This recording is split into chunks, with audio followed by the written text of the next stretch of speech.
Texas police officers laughed and joked as desperate Joe Biden campaign aides pleaded for protection from a Trump train of cars and trucks swarming and even colliding with the campaign caravan on a freeway last year, according to an amended lawsuit filed Friday.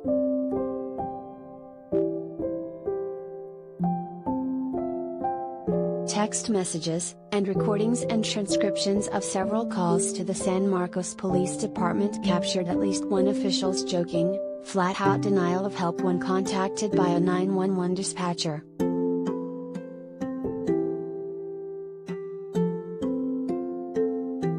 "We're not going to do it," said a San Marcos police corporal, the Texas Tribune first reported. "We're not going to escort a bus." He quipped that the Biden bus should drive defensively and it'll be great.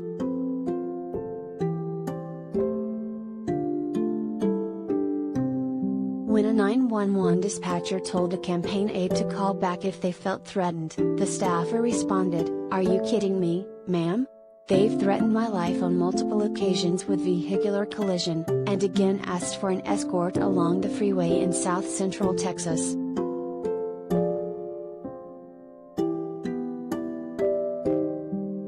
Despite the pleas for help, there were no officers from San Marcos or any other police cars in sight during the dangerous 90-minute highway confrontation, the suit stated.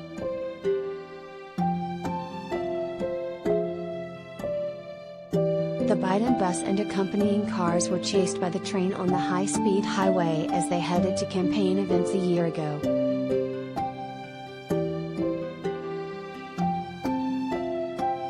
In one collision, a Biden campaign car was videotaped being forced out of a lane by a pro-Trump trucker as surrounding vehicles were traveling some 70 miles per hour. A man who identified himself as the driver in that crash boasted about slamming that fucker on Facebook.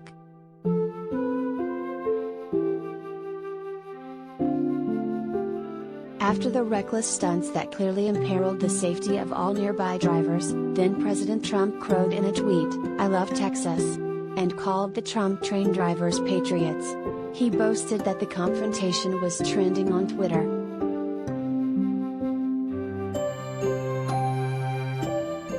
The Biden campaign canceled events because of safety fears.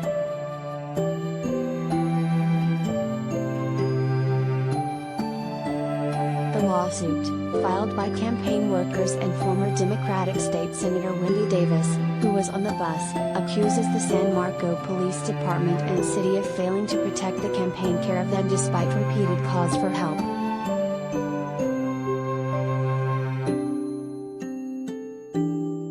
It also accuses officials of violating the federal Anti-Ku Klux Klan Act, which prohibits threatening or intimidating voters.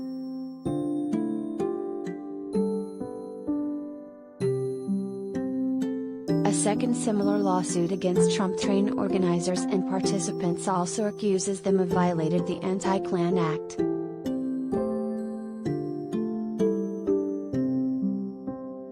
When the suits were first filed, Protect Democracy counsel Cameron Kistler called the mob of Trump supporters engaging in a pre-planned vehicular assault an egregious example of using fear, intimidation, and threats of violence to silence political foes.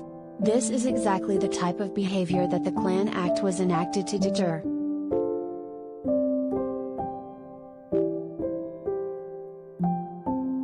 The San Marcos Police Department did not immediately return calls to comment.